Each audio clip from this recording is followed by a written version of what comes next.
Para alguns, ele era um romântico excêntrico, para outros, um necrófilo pervertido. Hoje vamos conhecer a história de Karl Tanzler.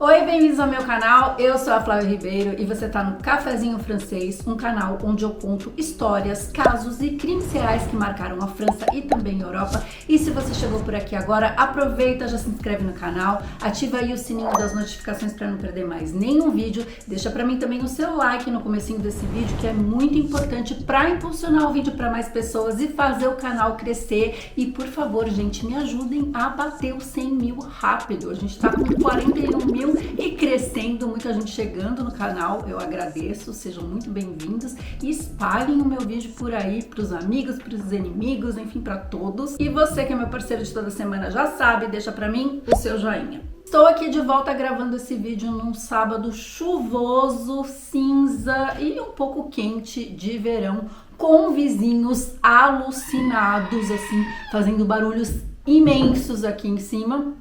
Vocês vão escutar vários barulhos iguais a esse aí que vocês escutaram. Já discutimos, já batemos boca, já mandei um e-mail deste tamanho para a minha imobiliária, mas, gente, se eu não gravar desse jeito, não tem jeito. Então, desculpem pelos barulhos e vamos que vamos. Gente, hoje eu vou contar pra vocês uma das histórias mais bizarras e perturbadoras do início do século XX. Um homem apaixonado por uma moça 32 anos mais jovem do que ele, cujo amor era tão insano que o levou a ultrapassar todos os limites da ética, da moral e até mesmo a fronteira entre a vida e a morte. Bom, mas pra entender essa história toda, eu preciso te contar desde o princípio. Tudo começa na Alemanha, na cidade de Dresden, em 8 de fevereiro de 1877, quando vem ao mundo Georg Karl Tanzler. Karl nasceu em uma família rica, teve uma educação sólida, ele era um menino muito inteligente, com uma curiosidade nata sobre tudo, porém ele era um garoto bem solitário, ele tinha poucos amigos e preferia passar o seu tempo lendo e fazendo pequenos experimentos do que realmente brincando lá fora com outras crianças. Ele era extremamente criativo, gostava de inventar coisas, de fabricar seus próprios brinquedos e ele achava que ele seria capaz de dar a volta ao mundo. Então, para ele, nada era impossível. Além dele ser uma criança muito curiosa e inventiva, ele também tinha um lado muito espiritual. Desde cedo, ele dizia para os seus pais que ele conseguia falar com pessoas de outro mundo. Ou seja, ele dizia que ele tinha visões, que ele recebia visitas de pessoas que já tinham morrido e que essas pessoas vinham para ele em sonhos ou enquanto ele estava sozinho no quarto e que ele podia então escutar e conversar com essas almas de outro mundo. Dentre as visões que ele tinha, uma era realmente muito especial. Anne Constance de Brockdorff, a Condessa de Cosel. Sempre que ele via a Condessa, ela parecia querer o alertar sobre alguma coisa, sobre algum perigo, ou mesmo orientá-lo sobre alguma situação específica. Ela se apresentou para ele como sendo sua ancestral. E embora a gente saiba que essa Condessa realmente existiu, aliás, ela era amante e favorita de Augusto II, príncipe saxão que se tornou rei da Polônia em 1697, nunca ficou provado realmente que a Condessa fizesse parte da sua família. Porém, no futuro, o Karl vai assinar muitos documentos ali dele como sendo o Conde de Von Cosel. Isso comprova que ele acreditava nessas visões e que ele realmente achava que eles eram parte da mesma família. Karl segue seus estudos ali na Alemanha e aqui eu vou abrir um parênteses para dizer que ele afirmava ter várias formações acadêmicas. Então ele se apresentava como sendo doutor em medicina, engenheiro, cientista, mas não há nenhuma comprovação de que realmente ele tenha obtido todos esses títulos de maneira formal. Enfim, depois que ele termina seus estudos, ele parte para fazer uma longa viagem por diversos países da Europa e viajar ali no início do século XX era realmente considerado um grande luxo, o que comprova que a família família dele realmente era muito abastada e foi durante uma estadia na Itália que ele recebeu de novo a visita da sua parente longínqua, a Condessa de Choiseul. Durante essa visão, a Condessa revela para ele o rosto de uma mulher que seria a mulher da sua vida, o seu verdadeiro amor. Uma mulher de beleza exótica e com longos cabelos negros. E apesar dele ter ficado realmente muito comovido, ter sido tocado de uma forma diferente quando ele viu o rosto daquela mulher, o Carl era ainda muito jovem e ele não estava muito preocupado em achar o amor da vida dele, ele estava mais preocupado em viajar, em conhecer outros países. Então ele não deu muita importância para esse sonho na época. E assim ele segue viajando. Ele foi para a Ásia, ele visitou a Índia diversas vezes, mas foi na Austrália que ele realmente resolveu se estabelecer. Ele adorou o contato com a natureza, de estar ali próximo ao mar. Ele comprou uma casa e também um barco e ele navegou tanto que ele virou especialista em meteorologia. Eu não encontrei nenhuma informação sobre com o que ele trabalhava na época ou se ele só vivia da renda e do dinheiro dos pais, mas essa era a vida dele. Ele passava um tempão no mar, às vezes ele voltava para casa, mas quando ele estava em terra firme,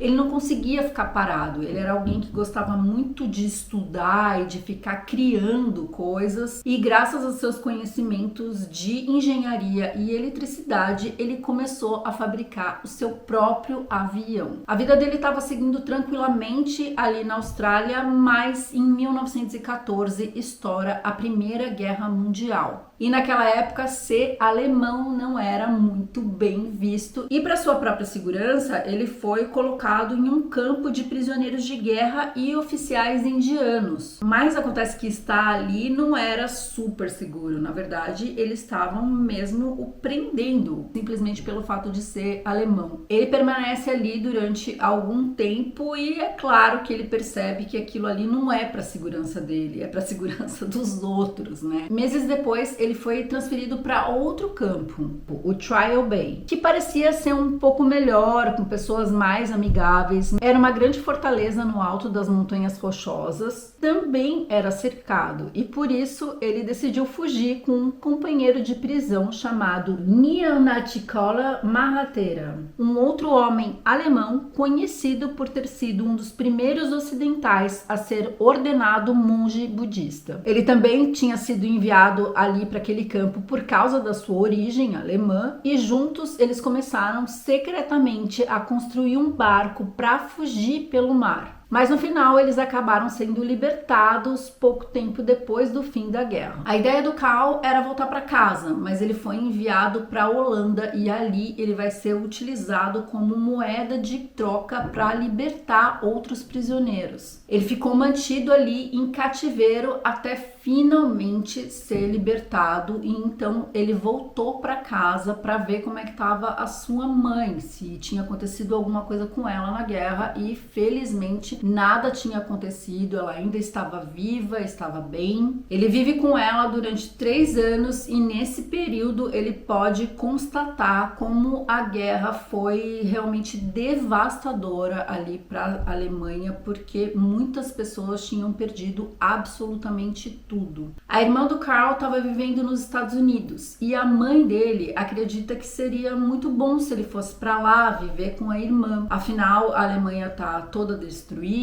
e tinha muito mais oportunidades ali no Novo Mundo que no velho continente europeu. Mas ele fica um pouco em dúvida, sem ter muita certeza se ele quer ir para lá ou não, e aí ele conhece uma moça chamada Doris Schaeffer, com quem ele começa a ter um relacionamento amoroso. Eles namoram, ficam noivos e enfim eles se casam em 1920. Ele tinha 43 anos e a Doris tinha 31. Em 1922 nasce a primeira filha do casal, a Isha, e em 1924 nasce a segunda filha deles, a Clarista. Em 1926, finalmente ele resolve seguir os conselhos da mãe e imigrar para os Estados Unidos, porque ele está convencido que é ali a terra das oportunidades oportunidades, que ele pode ganhar muito dinheiro e que futuramente ele pode levar a família para todos viverem bem. Então ele parte sozinho num navio e no dia 6 de fevereiro de 1926 ele desembarca em Cuba. E como ele era um apaixonado por viagens, ele aproveita aquele tempo ali para passear e conhecer alguns lugares turísticos, mas depois ele embarca em outro navio com destino à Flórida, onde ele se encontraria com a sua irmã. Ele passa um tempo morando com a sua irmã na cidade de Zephyr Hills, mas em 1927 a Doris, que era sua esposa, e suas duas filhas vêm para os Estados Unidos para morar com ele também. E então ele arruma um emprego de técnico em radiologia no Hospital da Marinha Americana em Key West. Esse hospital fica na Flórida, mas acontece que a distância de Zephyr Hills para Key West era de 7 horas e meia de carro. Só que, gente, imaginem naquela época, 1927, como seria difícil a locomoção. Então, por conta dessa mobilidade difícil de viver num lugar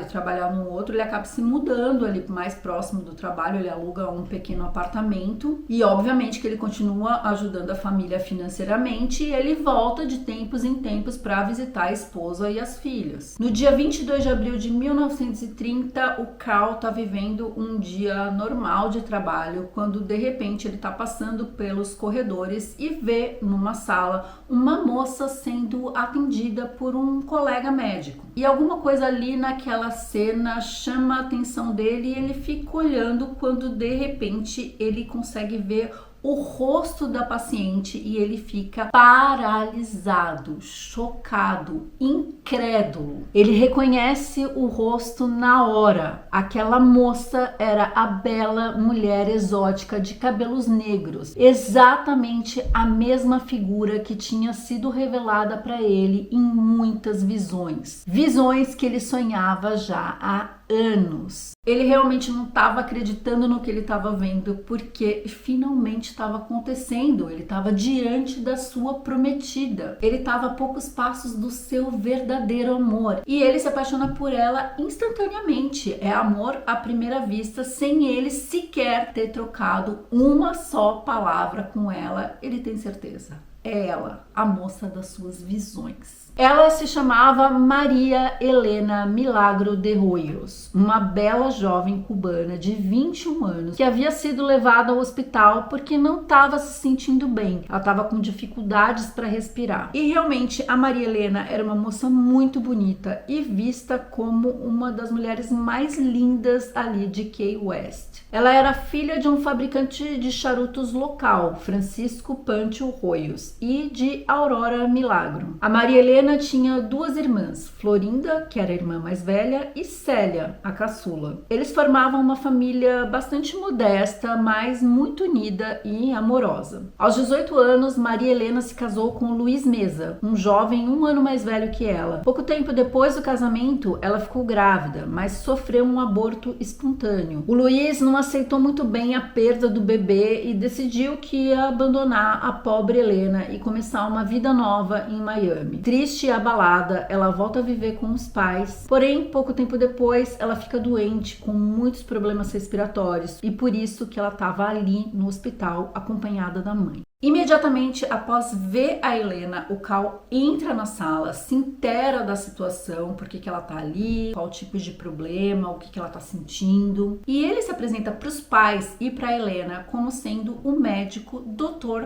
Carl Tanzler. Vamos fazer um parênteses para deixar bem claro que a gente não sabe se ele realmente tinha uma formação em medicina. Ali naquele hospital ele trabalhava como técnico em radiologia, mas para ele aquilo era um mero cargo, então isso não o impediu de se apresentar como sendo um médico. Então ele escuta tudo que ela tem para dizer sobre o seu estado de saúde, o que ela está sentindo. São feitos diversos exames e finalmente chega um exame, um onde vai ser constatado que ela está com tuberculose. Essa era uma doença muito fatal na época e a cada 10 pessoas que pegavam tuberculose, 8 faleciam. E esse diagnóstico caiu como uma bomba ali para a família da Helena, que ficou desesperada e achou que aquilo já era uma condenação de morte. Para piorar, o marido da Florinda, que era irmã da Helena, tinha acabado de falecer dessa mesma doença, então eles ficaram realmente muito abalados com essa notícia. Eles sabiam que a expectativa de vida da Helena não era boa, que seria um milagre se ela sobrevivesse, mas imediatamente o Dr. Carl Tanzler começa a parar todos esses pensamentos negativos e dizer que ele ia fazer tudo que tivesse ao alcance dele para curar a filha deles. Os tratamentos eram caros, pouco eficazes e a família Hoyos era uma família modesta, eles não tinham tanto dinheiro assim e vendo isso, o Carl se oferecem para fazer o tratamento de graça, o que obviamente eles aceitam. Na verdade, o Carl se recusa a perder a mulher da vida dele justamente agora que ele tinha acabado de encontrá-la. Assim vão se passando os dias, a Helena fica entre ir para casa e voltar para o hospital para receber tratamento e o Carl vai tentando absolutamente tudo, mas infelizmente a doença continua a avançar. E nesse meio tempo ele não esconde da Helena os seus sentimentos, ele simplesmente se declara para ela, fala que ele tá apaixonado, que ela é a mulher da vida dele, que ele vai fazer de tudo para curá-la, porque ele tem a intenção de se casar com ela. Mas detalhe que ele já era um homem casado com 2 filhas e que a esposa dele morava ali na Flórida a 7h30 de distância. Mas acontece que os sentimentos da Helena não são nem um pouco recíprocos. Primeiro, porque ela estava diante ali de um médico que tinha a idade para ser o pai dela. E segundo, que ela estava ali, gente, lutando pela própria vida. Ela não estava com cabeça de se apaixonar por uma pessoa, mas mesmo assim ela estava lúcida o suficiente para não dar nenhuma esperança para ele. Mas ele insiste e assim ele a visita em casa diariamente, sempre levando algum presente. Flores, perfumes, joias, chocolates. E mesmo que essa situação seja bastante constrangedora para Helena e para a família dela, a verdade é que aquele médico é a única esperança deles. E ele estava tão envolvido para tentar encontrar uma cura para a doença dela que ele simplesmente parou de visitar a esposa e as filhas. Ele passava horas e horas ali no laboratório do hospital tentando encontrar novos métodos que pudessem trazer a cura para sua amada. Terapias com raio-x, eletricidades, novos medicamentos, mistura de ervas, xaropes. Ele estava convencido e determinado que ele ia achar uma solução. E os médicos que estavam acompanhando toda aquela obsessão dele chegavam até a tirar um pouco sarro dele, falando que se outros médicos completamente dedicados àquilo não tinham encontrado a cura ainda, não seria ele que ia encontrar. Mas o Tanzler não se importava com a opinião dos outros, ele estava determinado e ele ia fazer o que fosse possível para salvar a vida da Helena. O problema é que a saúde dela começou a se deteriorar e a doença se espalhou por outros órgãos do seu corpo. E o Dr. Tanzler permaneceu firme, ele estava sempre ao lado da cama dela, sempre fazendo o impossível e sempre muito delicado, demonstrando muito amor, mas ele era realmente muito insistente e até inconveniente, ao ponto que os pais dela tiveram que o expulsar para que eles pudessem ter um pouco mais de privacidade para ficar com a filha. 1 ano e meio após o diagnóstico, em 25 de outubro de 1931, Maria Helena falece aos 22 anos em casa, cercada pela família. A perda da Helena foi devastadora para toda a família, mas o Dr. Carl Tanzler parecia muito mais inconsolável e inconformado pelo falecimento dela. Ele parecia muito mais triste que a família e insistiu para que ele pagasse todos os custos do funeral dela, o que foi aceito de bom coração pela família. Na verdade, o Cal estava em pânico que a Maria Helena pudesse ser enterrada de qualquer maneira e que as águas subterrâneas ali do cemitério pudessem contaminar o corpo dela. Então ele acaba convencendo a família que a melhor coisa a se fazer era conservar o corpo dela no formol para que esse corpo se deteriorasse o mínimo possível. Então ele contratou um agente funerário para limpar e preparar o corpo da melhor forma possível antes que ele fosse colocado no túmulo. E assim ele passa a visitar o túmulo todos os dias. Depois do trabalho, nos finais de semana, ele passa horas e horas ali conversando com ela, cantando para ela. Esse comportamento ele era tão esquisito e tão desproporcional para alguém que não era da família, que ele começou a assustar outras pessoas que iam visitar seus entes queridos. Esse falatório se tornou tão grande, começou a ser uma fofoca ali da cidade, que isso chegou até os ouvidos da diretoria do hospital, que acabou por demiti-lo. Mas o Tanzler, ele era realmente especial e muito confiante, porque ele realmente não ligava nada para o que as pessoas pensavam e ele continuou seguindo o seu cotidiano de ir visitar a Helena todos os dias e passar horas e horas ali com ela. E um dia ele decide que a Maria Helena merecia um local melhor. Então ele sugere à família que transforme o túmulo dela, um túmulo simples, em um grande mausoléu para que ela tivesse um descanso mais apropriado. Ele queria construir um local esplêndido para ela e a família concordou. Acontece que aquele belo mausoléu tinha uma porta que não foi percebida por ninguém da família da Maria Helena. Essa porta tinha uma fechadura e somente o Tanzler tinha a chave. E como sempre, ele vai visitá-la diariamente, só que agora ele entra no mausoléu e fica com ela ali por horas. E além disso, ele instala um telefone ali dentro para que ele pudesse ligar para ela nos momentos onde ele não pudesse estar realmente presente ali com ela. A essa altura, o Cal está completamente desconectado da família e em 1934 a sua filha Clarista morreu de difteria aos 10 anos de idade e essa notícia não o abalou tanto quanto a morte da sua amada Helena. A verdade é que o Tanzler está completamente obcecado e se ele mandou construir um mausoléu é porque ele tinha outro objetivo, o de resgatar o corpo da Maria Helena dali. Como eu disse, ele tinha várias visões desde criança e assim ele passa a ter visões onde a Maria Helena pede para ele retirar o corpo dela dali. Em uma noite de abril de 1933, ele entra no cemitério, coloca os restos mortais da Helena em um carrinho de mão e a leva para sua propriedade. Ele havia construído um laboratório improvisado na cabine de um velho avião e seu objetivo era trazê-la de volta à vida. Finalmente, ele pôde liberar todos os seus desejos reprimidos. Ele veste a Helena com um esplêndido vestido de noiva. Ele também a veste com meias e a adorna com joias. Ele passa a conviver com ela como se realmente ela estivesse viva. Ele a coloca na mesa de jantar, ele coloca música para os dois escutarem, ele dança com ela, ele a coloca na cama para os dois dormirem juntos. E como ele fez todo aquele processo de conservação antes do corpo ser enterrado, a Helena estava relativamente conservada. Mas acontece que exposta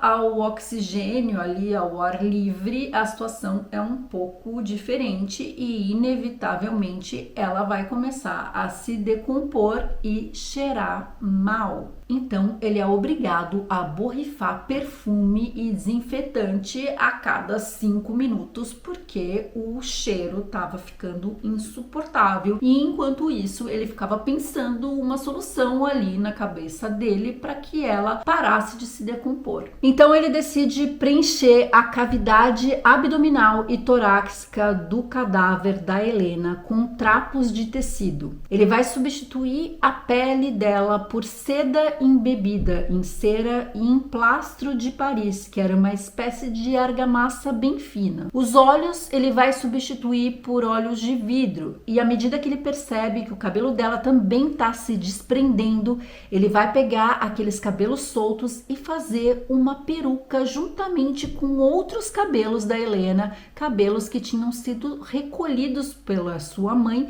e tinham sido dados para o Tanzler pouco tempo depois do enterro em 1931. Ele também vai desenhar suas sobrancelhas com lápis preto e fazer uma boca com tinta vermelha. E para completar, ele vai colocar um cano de plástico ali na sua cavidade vaginal para fazer o que vocês estão imaginando mesmo. E ele decide colocar um véu em volta da cama como um dossel para que eles possam ter um pouco mais de intimidade. E assim ele vai passar os próximos anos convivendo com ela como se ela tivesse viva, conversando, dançando, penteando os cabelos dela, dormindo com ela. Só que ele não contava com a sagacidade das pessoas que ficaram muito intrigadas porque de uma hora para outra ele parou de visitar a Helena ali no túmulo. E as pessoas começaram a falar sobre isso e para piorar, uma criança disse ter passado em frente à casa dele e ter visto pela janela o Tanzler dançando com uma boneca gigante. Os rumores na cidade começaram a aumentar, as pessoas falavam muito sobre isso e também ele tinha sido visto muitas vezes comprando roupas femininas, maquiagem, joias, enfim, todo esse comportamento parecia muito estranho, mas gente, isso não foi de uma hora para outra não, tá? Isso demorou 7 anos para acontecer, para as pessoas começarem a falar sobre isso e esses rumores foram ficando tão fortes que a Florinda, que era a irmã mais velha dela, começou a ficar incomodada e resolveu ir até a casa dele para confrontá-lo. Assim, em outubro de 1940, a Florinda bate na porta dele, o Tanzler abre e ela pergunta: é verdade tudo isso que estão falando? E sem que ele tenha tempo de responder, a Florinda corre para dentro da casa e começa a procurar qualquer coisa que se pareça com uma boneca ou com a irmã dela. E quando ela entra no quarto, ela dá de cara com uma boneca que realmente se parece com a irmã dela e ela fica absolutamente chocada. Ela tá horrorizada, mas mesmo assim ela tem a força de ir até as autoridades. Ela chama a polícia que vai até a casa do Tanzler. Uma equipe de investigadores chega até o local e o Dr. Tanzler é interrogado na hora. E é impossível negar, ele realmente é responsável pelo que ele está sendo acusado. E embora ele não se orgulhe disso, ele também não sente muita vergonha. E quando ele é perguntado sobre o motivo pelo qual ele fez isso, ele começa a explicar sobre a visita da Condessa de Choiseul, as visões que ele tinha desde que ele era criança. E mesmo que as coisas que ele diga para se explicar soem completamente absurdas, o Tanzler ele é completamente lúcido e para as pessoas ele não parece uma pessoa louca. Praticamente ele convence os policiais que o que ele fez foi uma atitude muito banal, uma atitude de um homem apaixonado que não queria se separar da sua amada. De qualquer maneira, os investigadores vão até o mausoléu para verificar se o corpo dela não está ali e, enfim, eles constatam que realmente o corpo da Helena não está ali. A notícia da prisão do médico, assim como as suas fotos, vão estampar a capa de todos os jornais do país. E essa notícia é tão inacreditável e digna de um filme de terror que logo a imprensa internacional fica sabendo desse escândalo. A família da Helena tá indignada com tudo que tá acontecendo, eles parecem não acreditar e eles acham que a Helena não teve nem como descansar. Eles acham que pelo fato do corpo dela ter sido jogado de um lado para o outro e ter sido tão manipulado que a alma dela não está em paz. Eles são muito religiosos, então eles acreditam que a alma dela tá vagando por ali. Eles precisam dar para ela um funeral digno e um enterro digno. Mas antes que isso aconteça, aquela boneca que foi fabricada com os restos mortais da Helena foi examinado por médicos e eles constataram que ela sofreu abuso pós-mortem.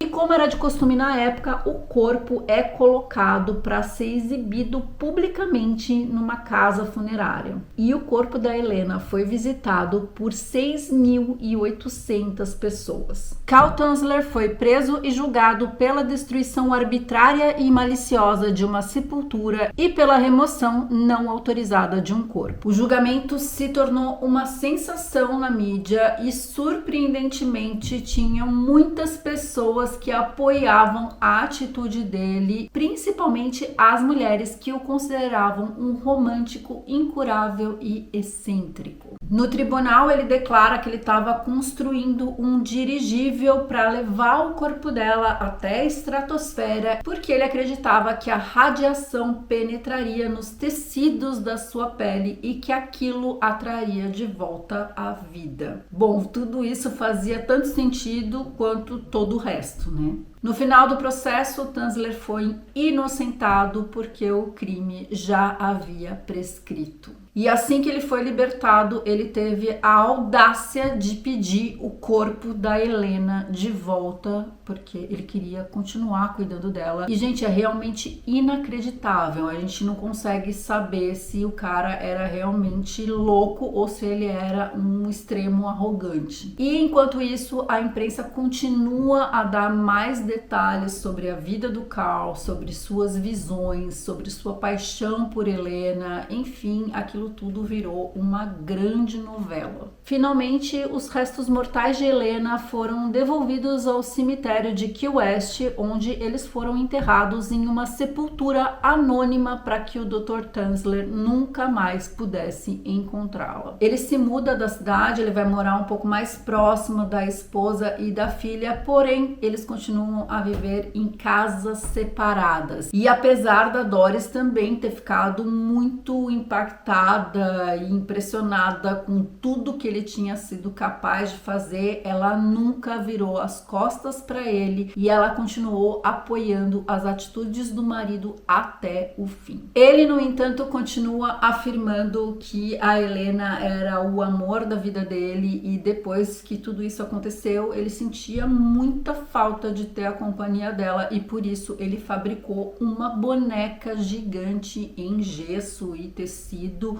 com as feições mais parecidas possíveis da imagem dela, como se fosse uma reprodução fiel de sua amada. E ele vai viver vários anos ao lado dessa boneca como se ela fosse a sua esposa, assim como ele fazia com a Helena, jantando, dançando, a levando para dormir ao lado dele. Em 1947, ele lança sua autobiografia, relata todas essas coisas que aconteceram sem nenhuma vergonha ou pudor, e ele cita ali que ele realmente se sente um homem incompreendido. Em 1950, aos 73 anos de idade, ele consegue a sua cidadania estadunidense e ele falece em 3 de julho de 1952 aos 75 anos. E como ele vivia sozinho, o corpo só foi encontrado 3 semanas depois, não muito longe da boneca que ele tanto amava. Essa história rendeu vários livros, inspirou filmes para TV, peças de teatro e também está exposta no Museu da Cidade de Key West. Sobre a sua filha, Aisha Tanzler, eu não consegui encontrar muitas informações, mas eu li algumas notícias que ela continuou vivendo nos Estados Unidos e ela faleceu em 1998.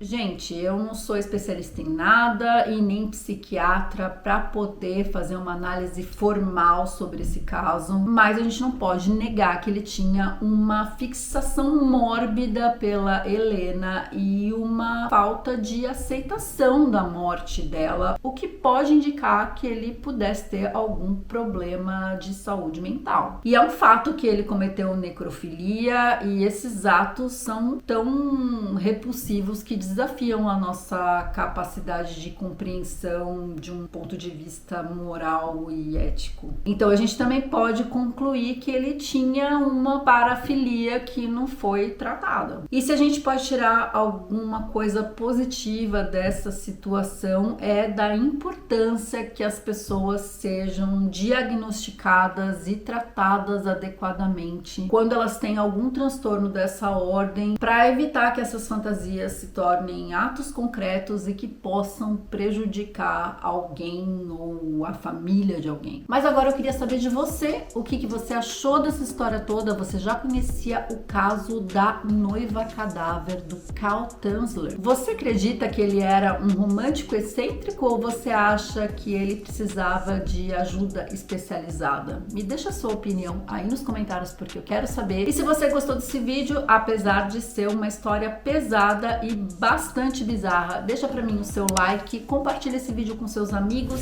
se inscreve no canal se você ainda não for inscrito, porque sempre tem vídeo novo por aqui. Aproveita também e me segue lá no Instagram, @cafezinhofrancês, que por lá eu sempre publico minhas fotos do dia a dia, tem sempre um conteúdo diferente e é um jeito da gente ficar pertinho por lá também. Muito obrigada por ter assistido esse vídeo até aqui. Bisous e au revoir.